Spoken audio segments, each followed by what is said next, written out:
Olá, estudantes do curso de Práticas Pedagógicas da UFOP. É um prazer estar com vocês, sejam bem-vindos a esse curso que se inicia e que se inicia comigo agora com a disciplina Tendências da Pesquisa em Educação. O objetivo dessa nossa conversa é explicar para vocês a organização da nossa plataforma. Então, veja bem, para quem nunca teve acesso à plataforma Moodle, vai ter um pouco de dificuldade inicial, mas vocês vão se adequar com o tempo.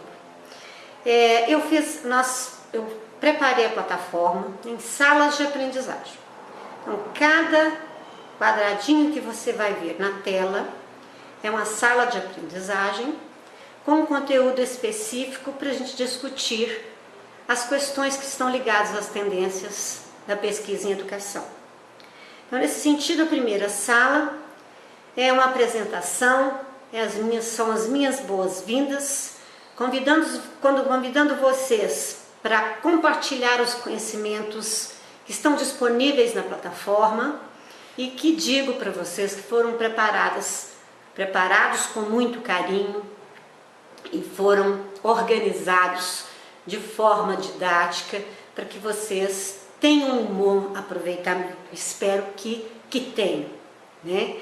Então, nesse sentido, eu convido vocês a se doarem nessa disciplina e aprenderem bastante. Nós vamos estar trabalhando com uma equipe que a gente chama polidocente, que são os nossos tutores presenciais, os tutores à distância e duas professoras colaboradoras, que é Cristiana e Renata, que se apresentarão ao longo do tempo conosco. Qual o objetivo dessa equipe? O objetivo dessa equipe é potencializar a qualidade do nosso trabalho. Trabalhar à distância e aprender à distância não é algo fácil nem simples. Exige autonomia do sujeito, de que está ali, e exige uma boa preparação da plataforma. Nós estamos tentando cercar todos essas possibilidades para que o conhecimento seja feito da melhor forma possível. Então, vocês têm na plataforma, né, uma abertura, e a foto que eu coloco inicial foi tomada de uma fotonovela criada por um grupo de alunos de Bom Despacho, que fizeram agora o trabalho final comigo na última disciplina que vocês farão. Eles fizeram uma fotonovela usando as novas tecnologias de informação e comunicação para tratar do conteúdo ser professor hoje, né? Eu agradeço então a Paula, a Samira, a Eni e a Poliana, que foram produtoras desse trabalho, que concederam essas imagens para que eu colocasse na plataforma. E aqui eu deixo, eu continuo o trabalho falando um pouco de mim, né? Quem é a professora que vai estar com vocês fazendo a mediação desses conteúdos. Então, é muito importante que vocês conheçam o meu currículo, conheçam o meu trabalho, saibam quem sou, porque essa proximidade entre estudante e aluno e esse contato, esse gostar, essa intimidade pedagógica entre docente e discente é um fator fundamental para a aprendizagem. Na primeira sala de aprendizagem, nós vamos falar sobre pesquisa, formulação de problemas e saber docente. É um texto que eu escolhi, o texto principal, vocês vão ler lá sempre assim, texto principal e, em alguns casos, textos complementares. O texto principal é um texto obrigatório de ler, porque, obviamente, ele tem o conjunto de questões importantes para esta sala. Então, eu separei um, que é o principal, e alguns outros complementares que ficam opcionais para que vocês leiam, né? Então, na primeira sala, o texto é do professor Luiz Alberto Gonçalves, que foi meu professor na UFMG. Ele trata da questão da formulação da pesquisa e do saber docente, mostrando a importância dessas duas articulações na produção de pesquisa. Não vou adentrar para aprofundar no texto, porque eu vou fazer uma videoaula de cada sala, tá? Na segunda sala, nós vamos tratar da pesquisa bibliográfica como parte da atividade científica, ou seja, o texto dos autores, da doutora Ana Maria Gomes, do Bernardo Jefferson, também são professores da UFMG e lidam com essa discussão, vão dizer o quão é importante que o pesquisador leia, conheça a bibliografia do tema que ele quer pesquisar, porque senão como é que ele vai escrever sobre algo que ele não conhece? Então, saber fazer a pesquisa bibliográfica é algo extremamente importante para o pesquisador. Então, nesse sentido, vocês lerão, para fazer as atividades complementares, outros 2 textos de 2 professoras importantes, que é a Alda Judite e a Luana, que são referências nessa área para fazer atividades dessa sala, tá?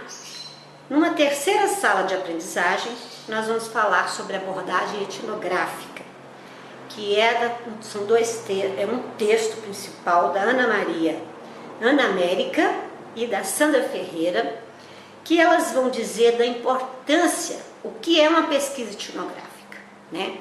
Uma pesquisa etnográfica significa o mergulhar do pesquisador dentro de uma cultura. Portanto, ela não é qualquer pesquisa.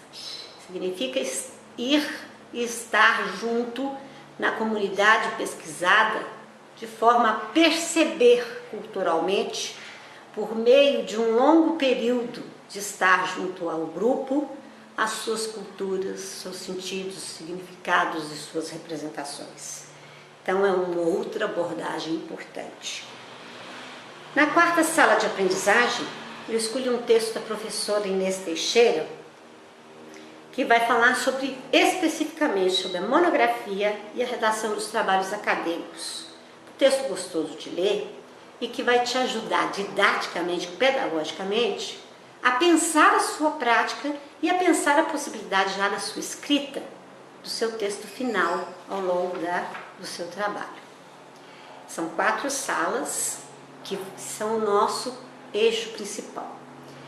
Nós temos uma quinta sala, na verdade ela é uma sala de pesquisa, onde eu selecionei alguns textos que vocês poderão usar como aportes teóricos para entender melhor sobre os procedimentos de coleta de dados na pesquisa em educação. Então eu escolhi alguns textos que trabalham tanto a pesquisa qualitativa quanto a pesquisa quantitativa. E alguns textos que vão falar especificamente sobre os instrumentos de pesquisa, um questionário, uma entrevista, uma observação de campo, um estudo de caso e análises documentais que envolvem uma série de possibilidades, como vídeos, filmes, fotografias, documentos diversos, né? Então vocês vão ter é como se fosse uma biblioteca virtual que vocês vão poder usar para pesquisa. Numa outra sala que também é complementar, eu fiz orientações diversas para que vocês tenham opção de pensar a escrita da monografia de vocês, com várias orientações. Por exemplo, um esboço preliminar de monografia, uma elaboração de um projeto de pesquisa com orientações, a questão sobre o plágio, né? E lá no Código Civil mostrando a questão que o plágio é crime, então te orientando a não fazer essa prática. E eu selecionei uma norma da BNT, que é da PUC de Minas, que ajuda você a pensar o seu texto, formatar o seu texto da monografia, né? Tem um quadro avaliativo de monografia, tem a construção da escrita, que é um exemplo de monografia que você pode ver, né? É um exemplo de termo de consentimento de pesquisa, que quando você vai pesquisar e fazer a sua busca de dados, você precisa de fazer o termo de consentimento de imagem, de pesquisa. Então é um exemplo, não quer dizer que seja esse, mas você pode buscar outros, mas você precisa ter esse instrumento. Vários exemplos de monografia, exemplos de roteiros de pesquisa, orientação de pesquisa de campo e tanto da avaliação quanto do letramento, que são muito comuns termos esses termos. Quer dizer que você precisa fazer esse tema? Não, mas ele te orienta, ao ver essas monografias, uma forma de pensar isso, né? Enfim, tem um texto, um pequeno texto do presidente da Sociedade Brasileira do Progresso e da Ciência, que fala da importância da pesquisa, e o que rege principalmente a pesquisa é a possibilidade da gente ser um investigador, ter coragem de perguntar sobre algo. E obviamente quando a gente tem conhecimento do conteúdo, a gente vai perguntar algo que já foi perguntado. Então nós queremos perguntar algo que não foi pesquisado. Ou eu quero pesquisar algo que eu estou fazendo que é de inovador. Então é muito importante a questão da pergunta, saber fazer a pergunta e desenvolver a metodologia em cima da sua questão principal. Por fim, nós temos uma sala que eu vou fazer a orientação do nosso processo de avaliação. Eu vou avaliar vocês por meio de um portfólio.